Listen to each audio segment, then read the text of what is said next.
welcome to our Projects Info session. This quarter, I'm Megan Chen. I'm one of your projects and lab managers. And I'm Tim. I'm also one of the projects and lab managers.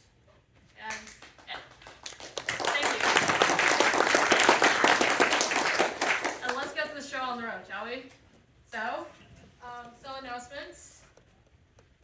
Our lab hours are 10 to 6 p.m. Monday through Friday at Bolter 2825. If you guys have come to our lab social, you guys have probably been there. If not, that information is on the IEEE website. We just have a variety of lab equipment for you guys to use, and just please come in, do work, hang out with people, get whatever you need done, and please treat other people with respect. And if you have any EDI concerns, that being equity, diversity, and inclusion. Okay, if anyone has any EDI concerns, there was a Google form linked. The display apparently is not having a fun time today after however many hours of classes we had today. Anyways, so here's a little overview of each project. Alright, so we have projects available for pretty much all skill levels and interests that all span a year long, starting here in the fall, and then they all end in the spring. We have 5 different projects. The first of which is Open Project Space, which is kind of an introduction to circuits, ECE, everything electrical engineering related. We have Micromouse, where you build a maze-solving robot. Pocket Racers, where you're building a computer vision self-driving car.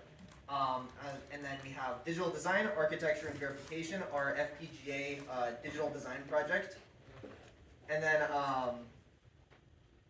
we also have our Wireless RF and Analog project, WRAP, which is implementing your own wireless communication interface.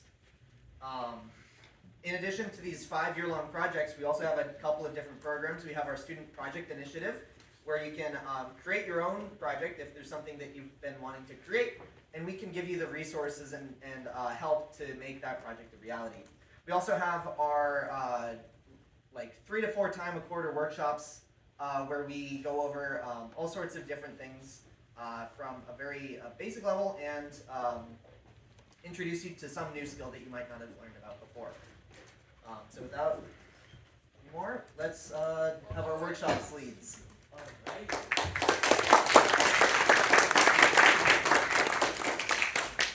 Good evening, everyone. My name's Josh. I'm Sanjit.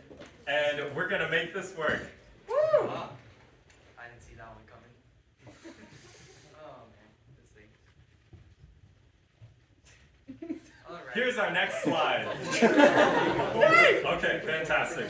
So, you might be asking what are workshops? So we have 3 to 4 workshops a quarter, and these are open to everybody. We cover lots of different topics within EE and CE, and these are hands-on projects. So we like to give you the things that you guys make during the workshops, and best of all, there's no commitment required. So you can join as many as you want.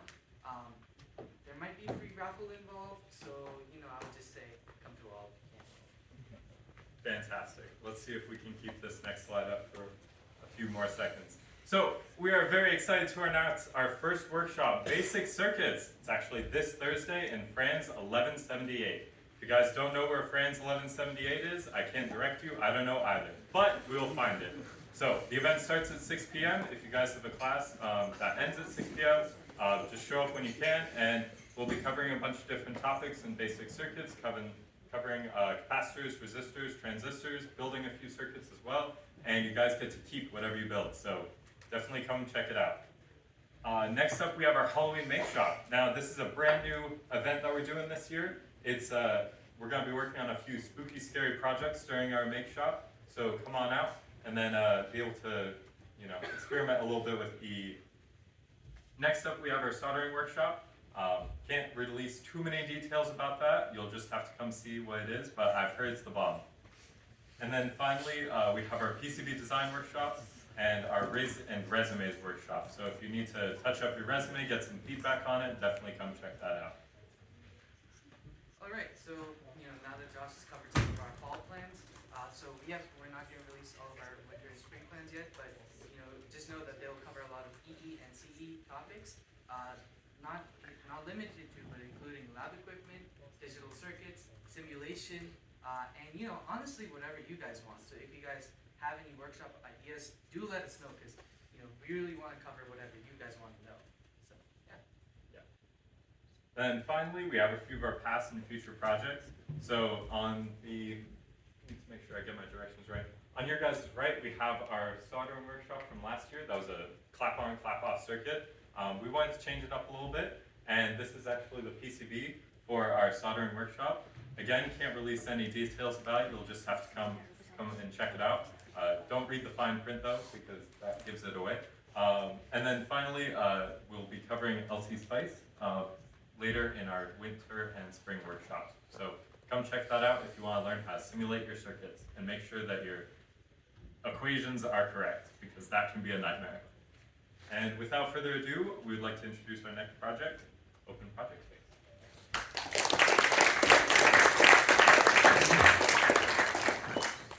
Okay, hello. I'm Adrian Rosario. I'm one of the project leads for Open Project Space. And I'm Lars Mardoy, second ops lead.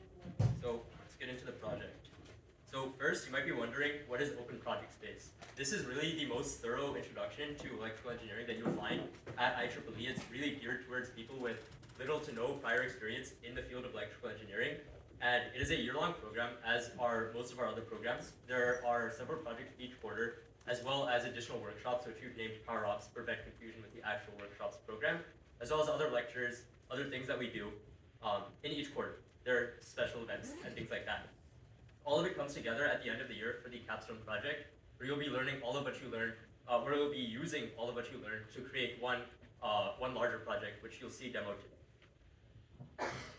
So you might be wondering, why should you join ops? The first reason has to do with technical skills.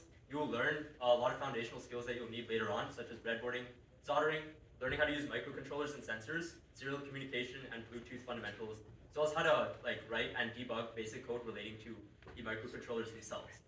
Then there are the soft skills: problem solving, team environment, and initiative, whatever you would get by working with other people to build these kinds of circuits. These really form the foundation for advanced projects such as Micromouse or RAP. And finally, you'll find a community. I've met most of my closest friends here through ops. I hope you will do the same.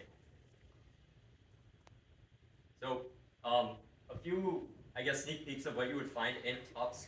On the left here, we have a distance sensor using IR sensors. You have a music player, which will be done sometime during winter quarter. And finally, you'll have the capstone project itself, which is an autonomous hand-following car that also uses distance sensors, and a lot more projects throughout the year. Alright, so a little more detail on the capstone, which is the final project for ops, is that it occurs at the end of the year, so in spring quarter. You use everything that you learned in the entirety of ops, including integrated circuits, sensors, and motors. And what's really cool is you have two tracks you can choose for the capstone. You can either choose one that follows your hand, or you can choose a track that actually follows a wall and keeps along the wall and goes that way. And so you can choose whichever one you want to do. And capstone is your capstone is built in groups of 2 or 3. And what's most awesome, I guess, is that you can compete in competition and win prizes. And so we have a little video to show how it works.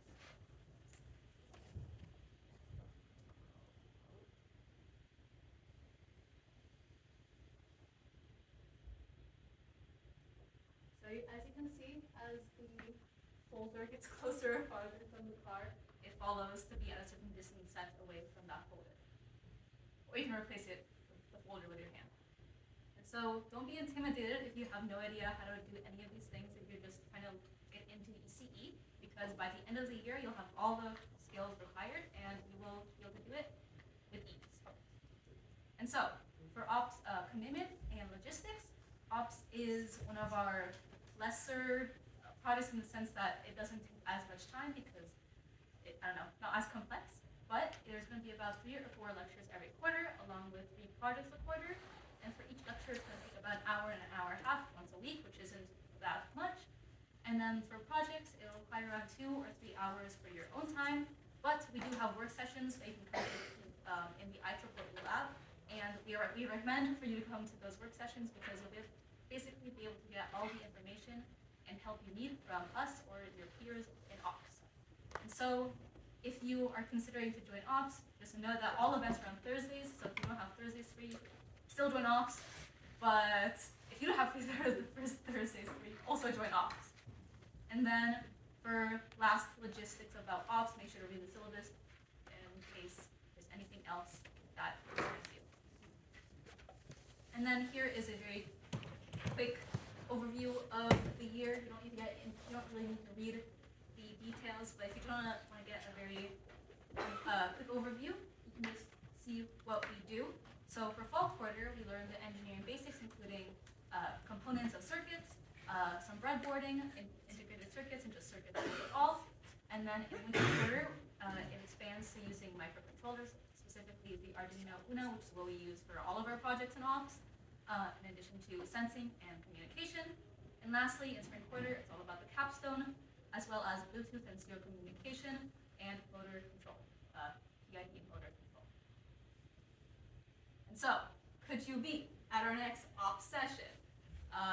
We need you to join ops because it's an awesome project. You'll learn a lot, and it'll be a great project that you'll look back in your college experience for many years to come. So, join ops, and yeah.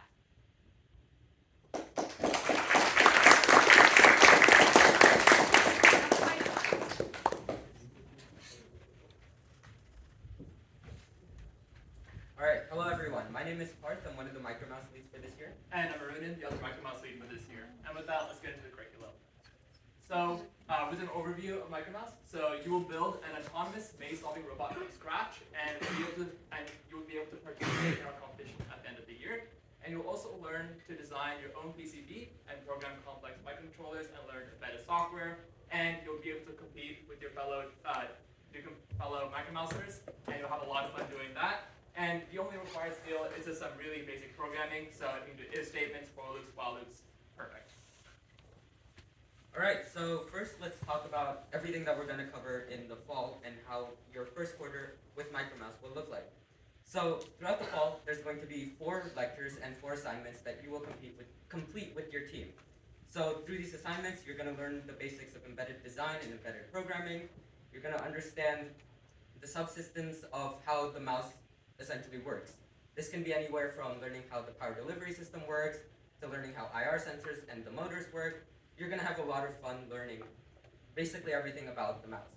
And throughout this quarter, you're going to be building a beginner mouse called the Rat, which is slightly easier than making your own mouse because we're going to give you some of the starter kit items so that you can get started.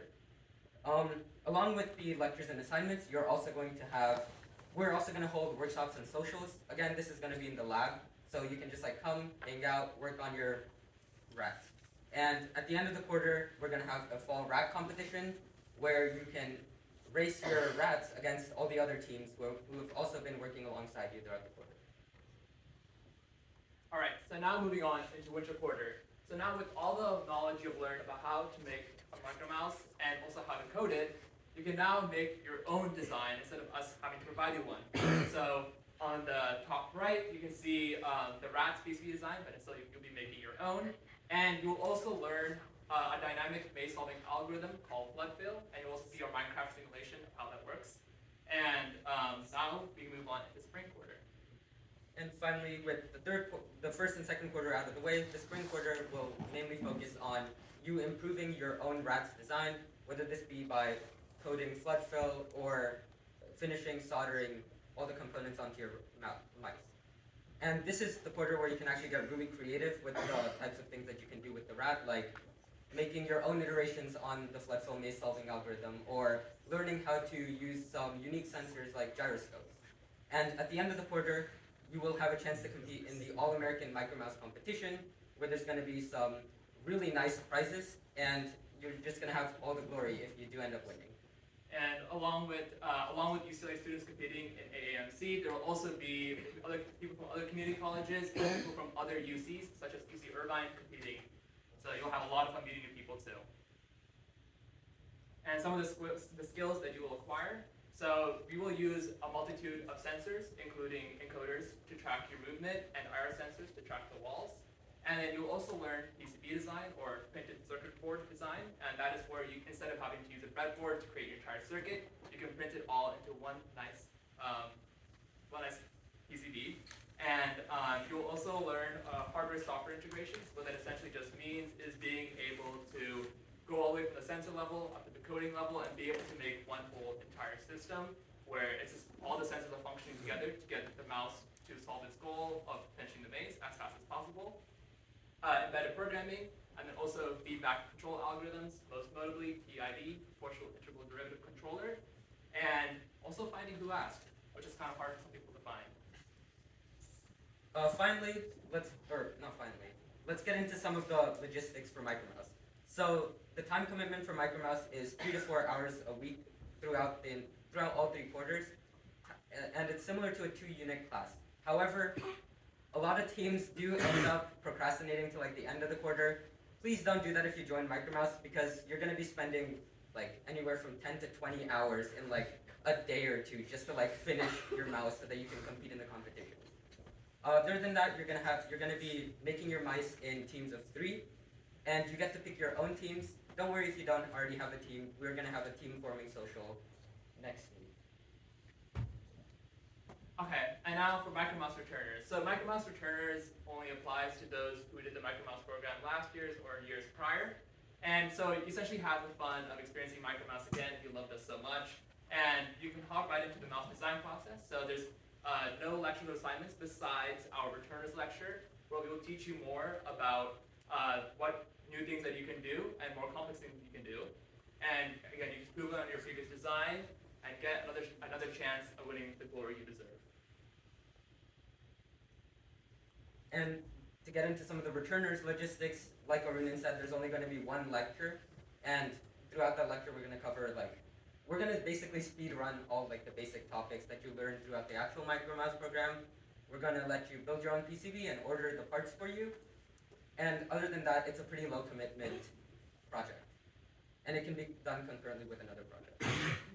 And one thing to keep in mind for Micromouse returners, and also especially for the Micromouse program, the beginners program, we will do PCB design reviews. So just in case you think you might mess up, or if you think that you're not able to master perfectly, we will help you as much as we can, and we'll also offer reviews to make sure that your PCB actually looks good before we order it and give it to you.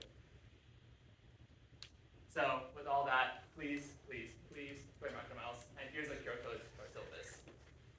And now introducing, let me see if a few people are looking at the syllabus. Okay, and with that, let's move on to Pocket Racers.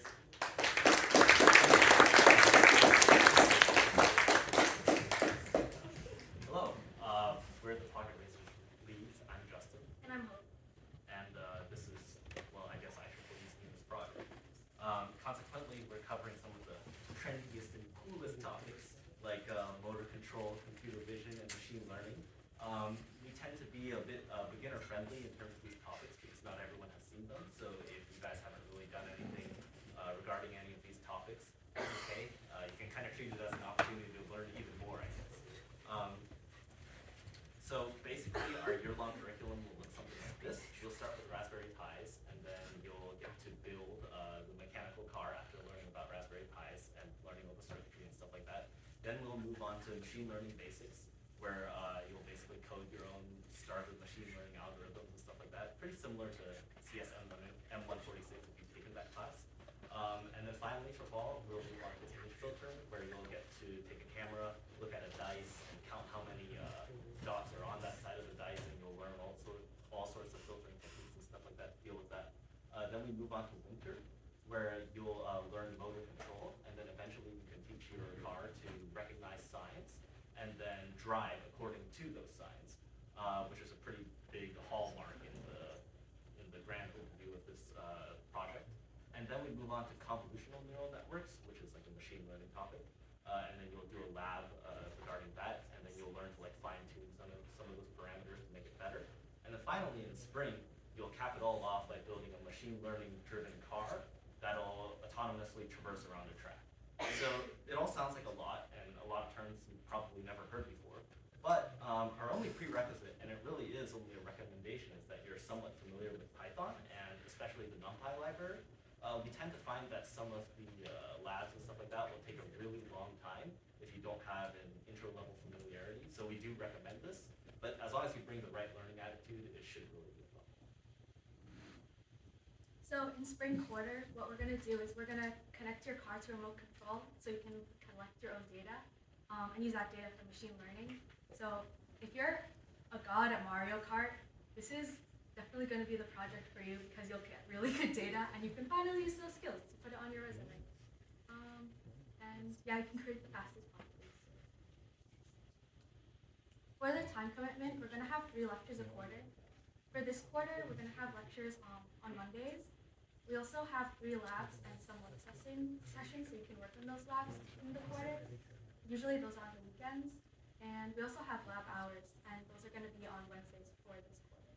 So for your time commitment, it's gonna be around 4 hours a week, I would say. And usually for the teams, you can have 3 people on a team, and then you can pick your teammates or be matched after they're so good. Also, with our other projects and this one, the deposit is going to be $50, and as you complete the project, you'll earn back that money. And that's it. So here's the syllabus, and we encourage you guys to join pod races.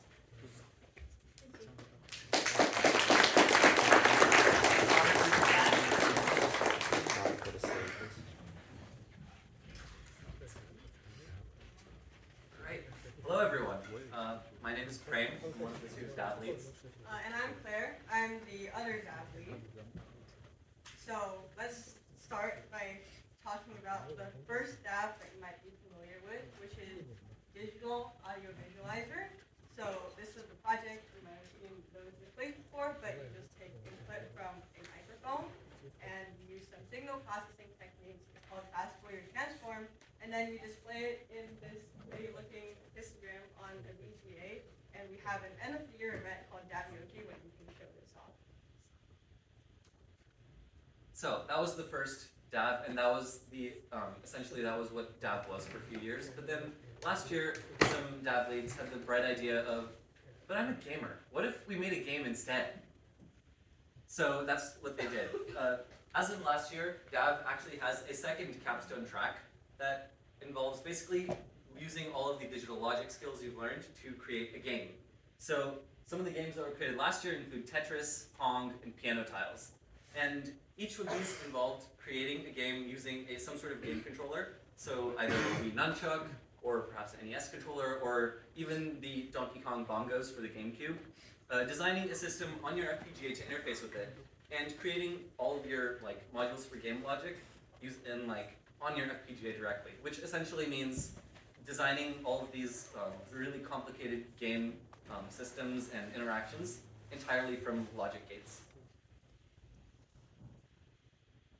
So let's talk about what DAB actually entails. So we have a couple lectures a quarter, and we'll have some workshops too to really teach you everything you need to know to build the DAB of your dreams. So fall we'll be covering all of the basics, such as introduction to digital logic.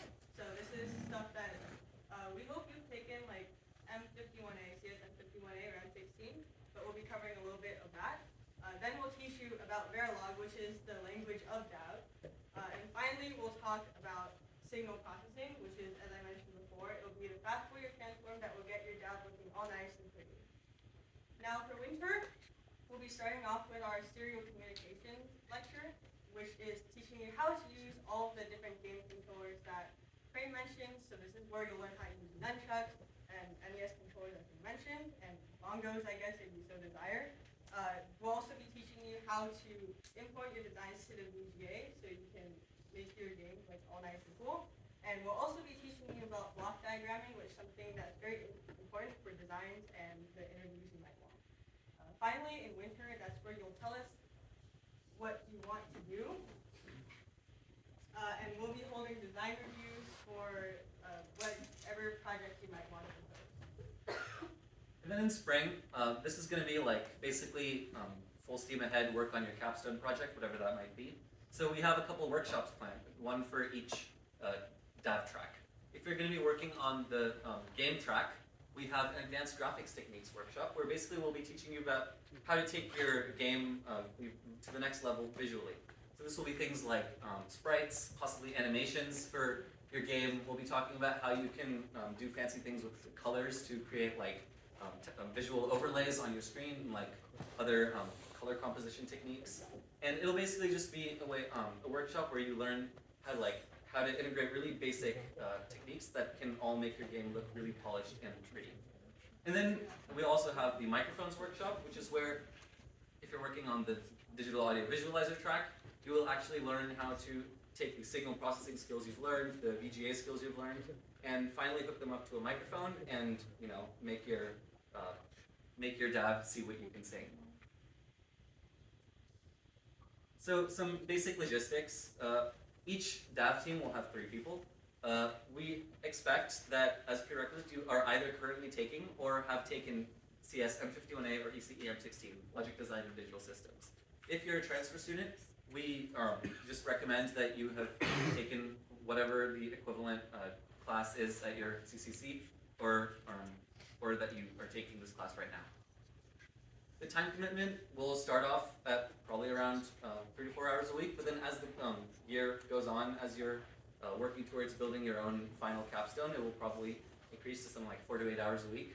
DAV is one of the more self-led projects, so the more time you put into it the nicer final capstone you'll end up creating. So to wrap it up, design is nothing without its designer. And that designer could be you. Join DAV today. The syllabus is linked and the applications will be out later.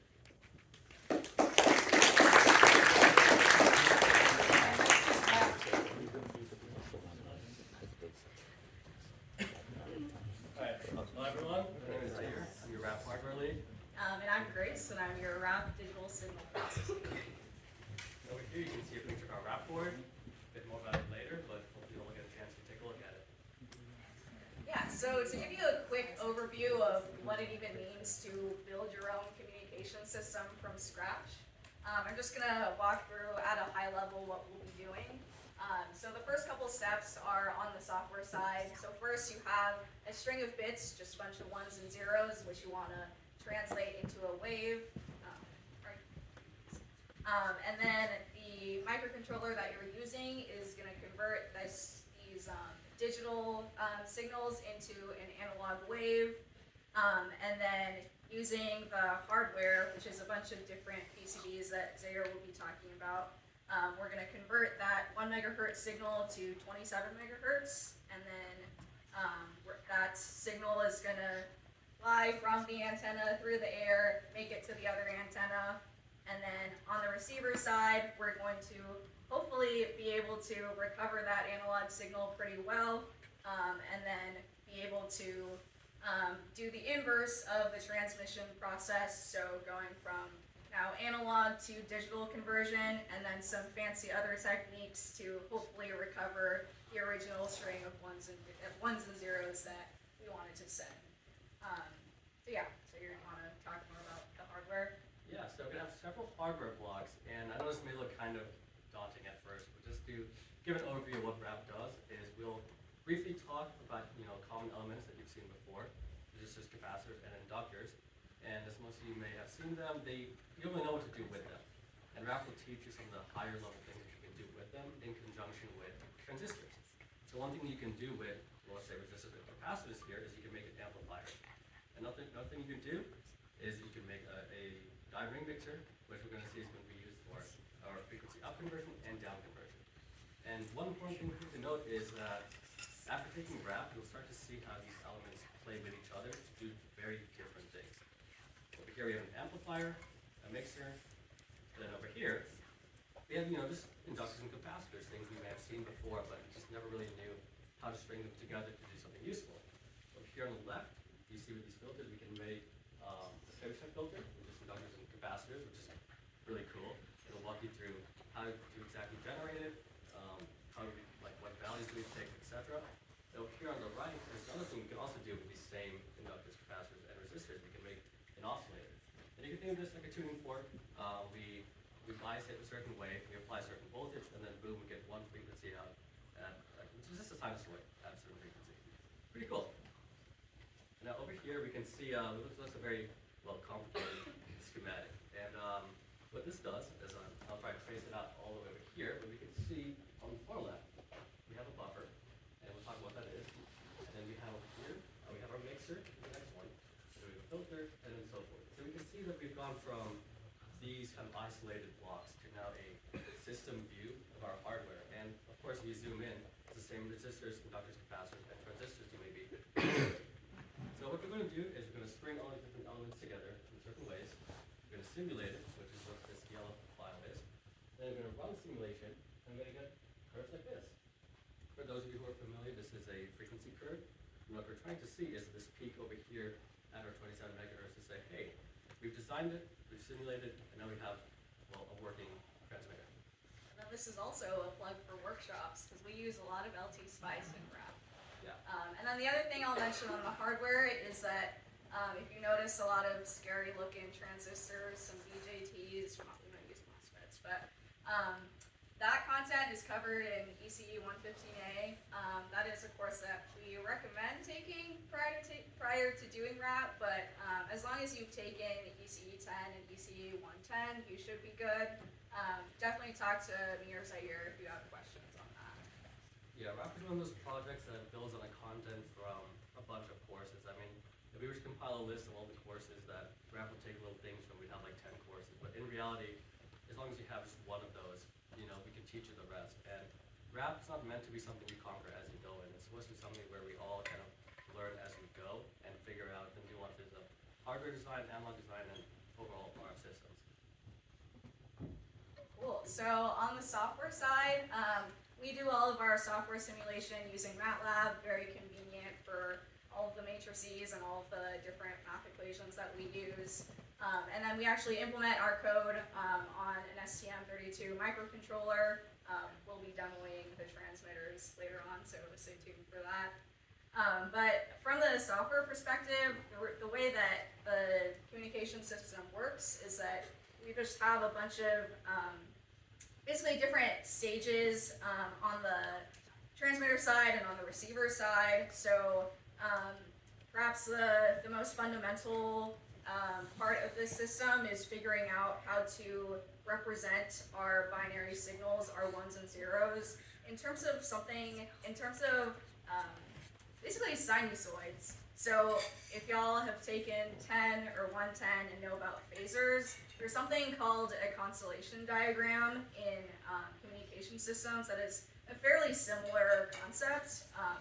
And in RAP, we use constellation diagrams a lot to be able to visualize the symbols that we're sending and receiving. So for RAP, ours is called BPSK, stands for binary phase shift keying. Basically, it's like whenever we want to send a 1, the sinusoid that we send will be like just have a normal phase, but if we want to switch to a 0, then our phase will change by 180 degrees. And also if we want to switch back to sending a 1, the phase will switch back 180. I will explain that better in the lectures. But, and from there, we need to be able to convert a bunch of different 1s and 0s into a continuous analog wave. So the way we do that is basically multiply those 1s and 0s with this fancy function called a root raised cosine. We'll go into more about why we use that in the project. And then on the receiver side, we basically do the entire thing in reverse. With the added fun little, questionably fun, dealing with non-idealities and noise at the other end. So that includes something called intersymbol interference, which is where if you try to send too many signals too close to each other, they're gonna smear into each other, and then you are unable to really differentiate between different bits. Yeah, so this is a slightly better explanation of how we modulate. So if you look at the blue stem plots, those represent the 1s and 0s that we want to send. And then if you look at the orange envelope wave, that's enveloping the blue stems, you see that that's that's a representation of the signal that we actually send over the air. Yeah, and there's a lot more to go into for that, but I'll leave it at that. Oh yeah, and then in terms of getting the receiver in sync with the transmitter, there's quite a few other fun things to deal with. So if you remember the constellation diagram that I talked about, it's really easy for things like phase and frequency differences to make the receiver have this constellation diagram that looks just kind of like all smeared, and it's not like these two neat little blobs. So we have this algorithm that sorts that for you, and then another algorithm that will be able to figure out the start of each data packet. Alright, and to wrap it up, RAP is a great experience for everyone that's part of it. You know, at least as a member last year, it was a really fun time, and I invite all of you to at least check out our demo. A lot of theory, a lot of practice, work intensive, but you have a great time. And please, going RAP, use a QR code to our syllabus, so you can work those down later, and top 5 rappers using metric analysis. For those of you who like, well, circuit theory, you'll get that reference. Alright, thank you. Cool.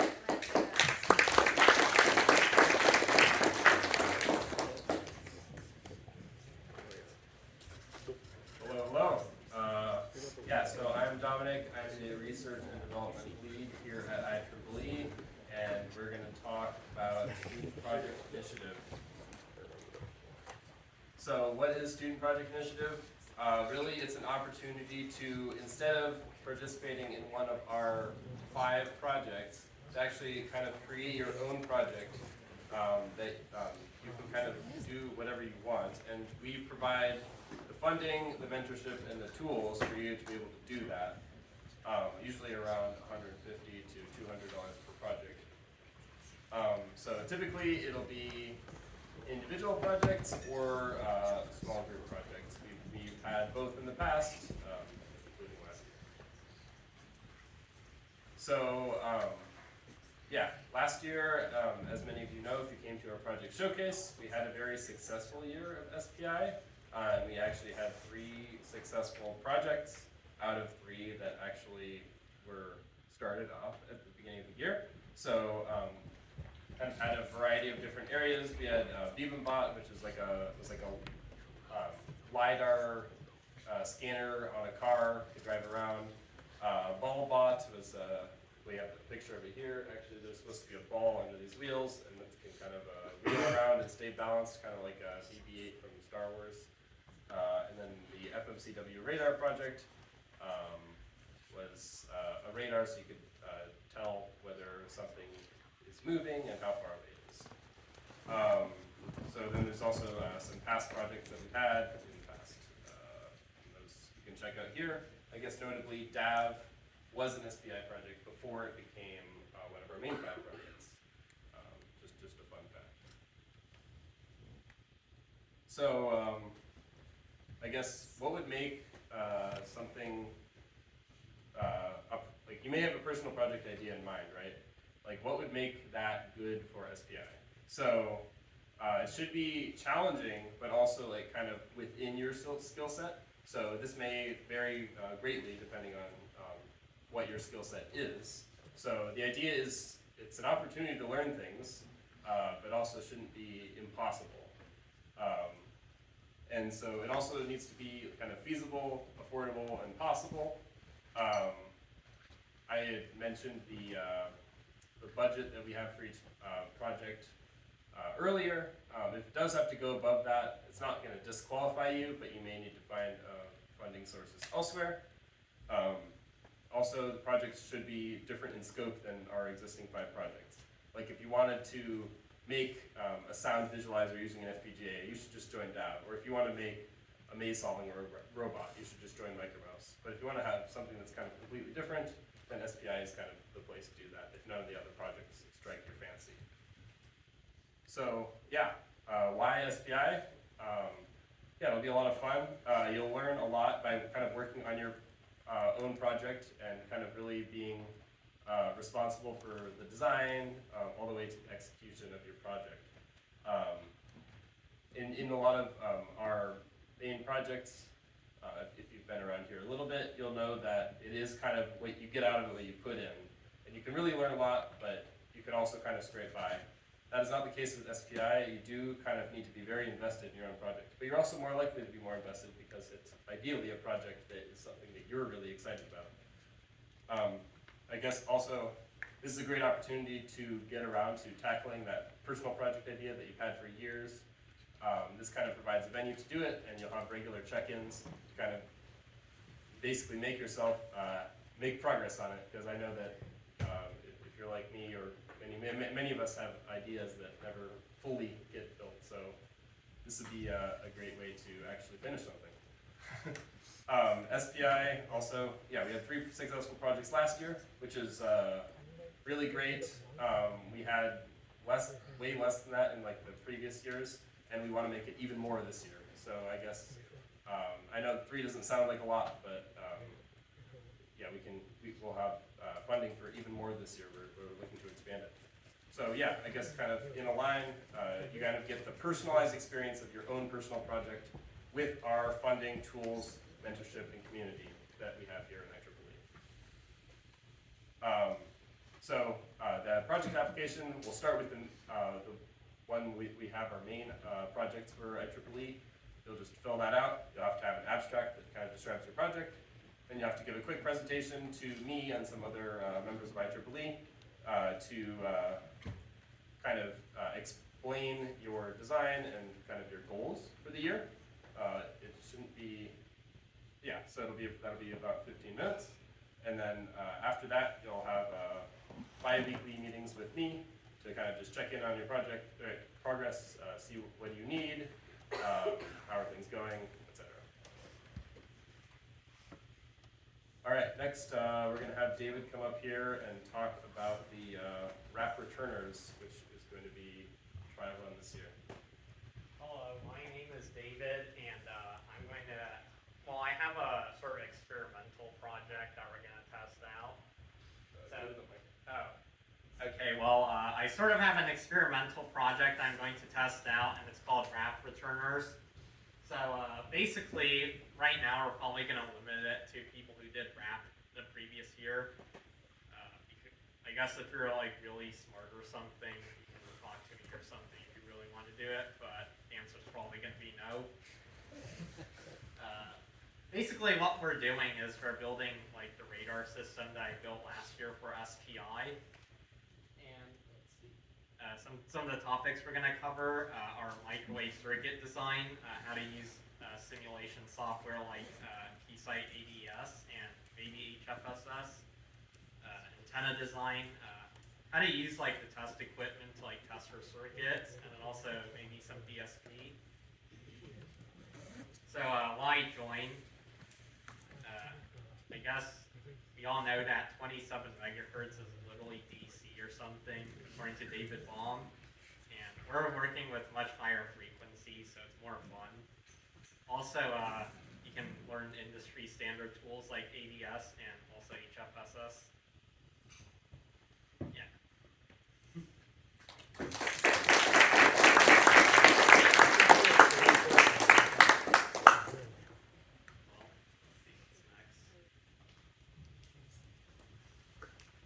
Good evening, everyone. If you don't know who I am, my name is Siddhant, and I'm the president of IEEE. This is not an IEEE project, but it's something new that I want to talk to you about today. This year, we're starting a team along with ACM Cyber to compete in the ECTF competition. This team is going to be advised by Professor Nader Sahapaksh, who is also our faculty advisor. He couldn't be here today, but I'll go into some of the details of what this entails. So ECTF stands for Embedded Capture the Flag. If you're familiar with Capture the Flag competitions on their own, they're normally sort of like software security things. This is an embedded sort of competition, so there is a hardware element to it. So this is a competition that's hosted every year by, I think it's pronounced Mitre. This is an organization that works with Department of Homeland Security, a bunch of other companies, and they're just focused on security applications in general. So what does it mean to have hardware security? Well, this competition is pretty vague. Basically, there's going to be 3 phases to it. There's a design phase. Every school's team is handed a prompt for some embedded device. So basically, in the past year, we had a key fob. So you were asked to build a key fob for a car using an embedded board, usually a TI board. And when you're doing this design, you have to meet the functional requirements. So obviously it needs to work. But you also have to think about security exploits that your design could have and sort of design against them. So that's the first phase of it. Then we ship off the designs to the organizers of the competition, and they make sure that your design meets the base requirements, that it's functional, that it meets the requirements of the prompt. And then for a lot of people, the fun part is the attack phase.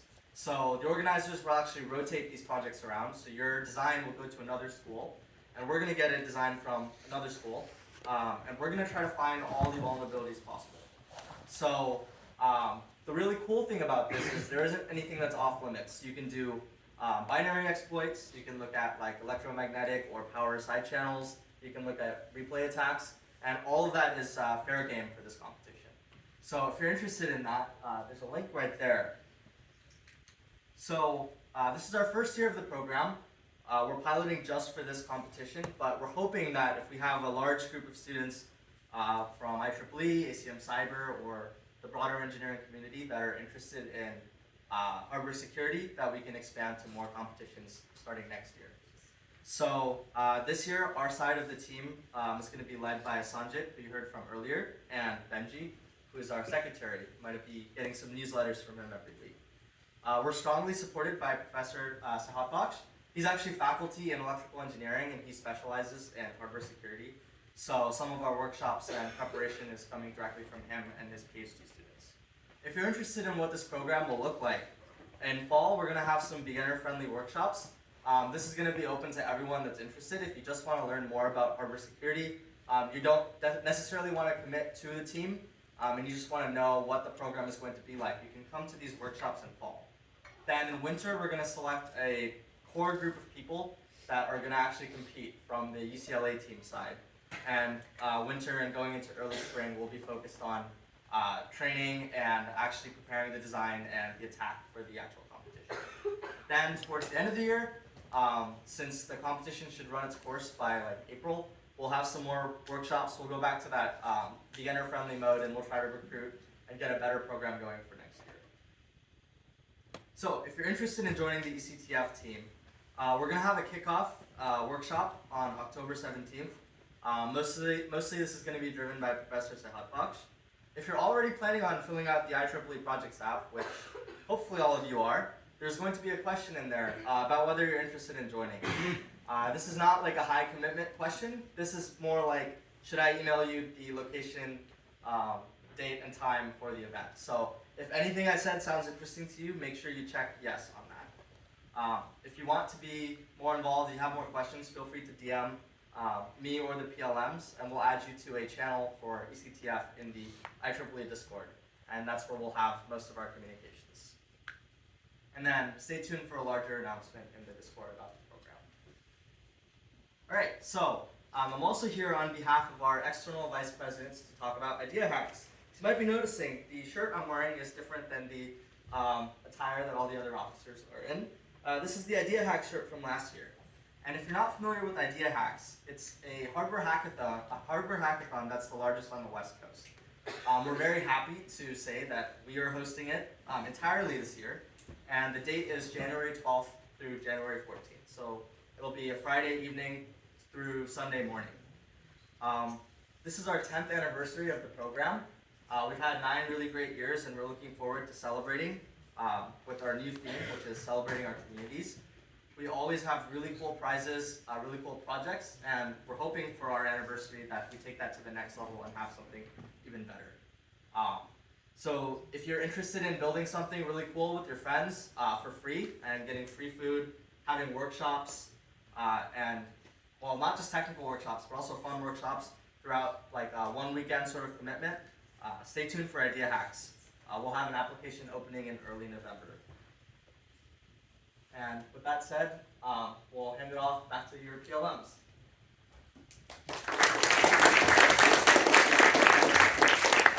All right, so now information towards the end of the presentations. We just have a few things left to say before we let you guys just come up and see our demos that we have set up.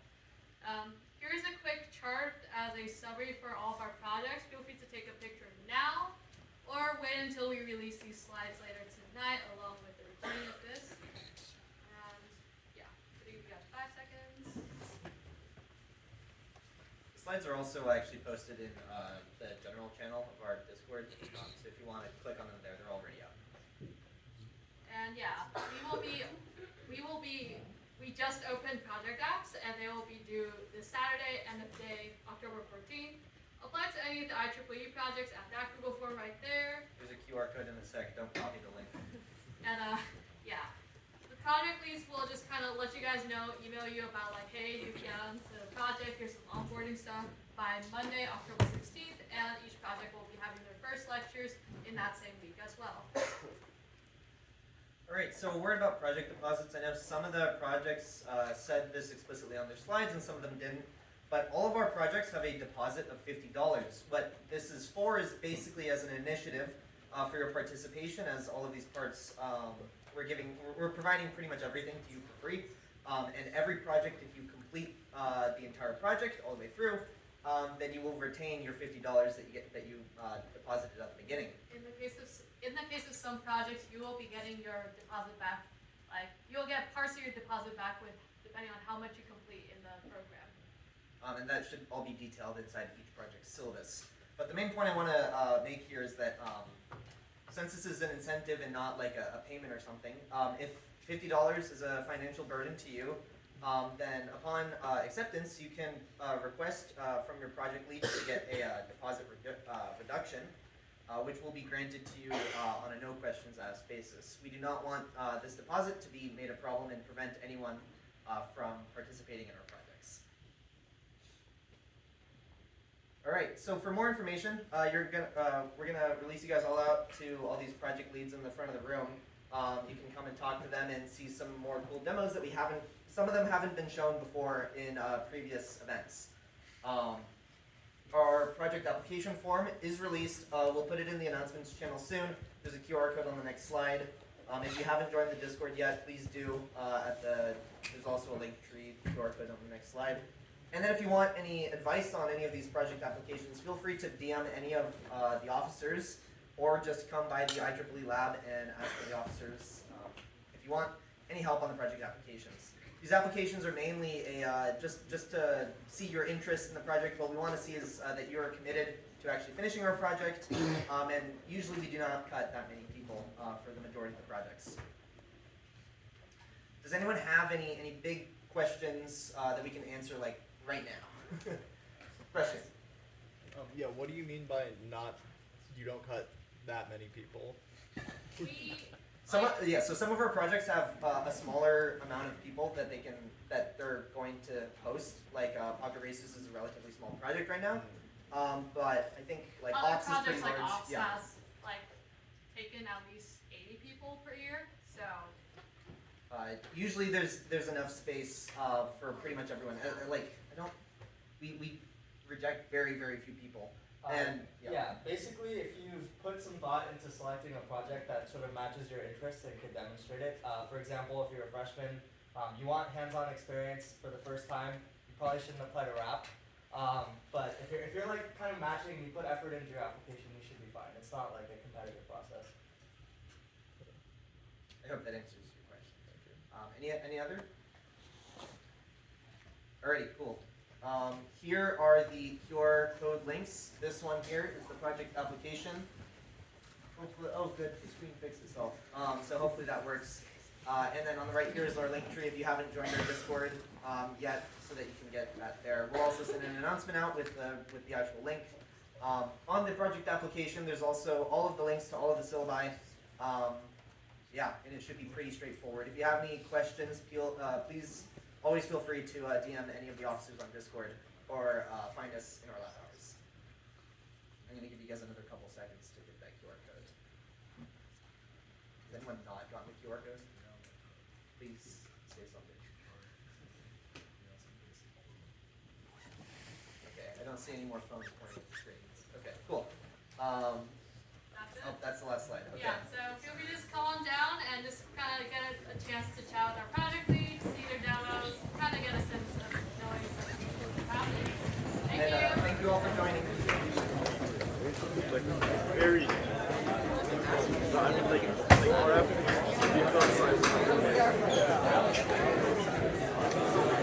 Also, feel free to come up to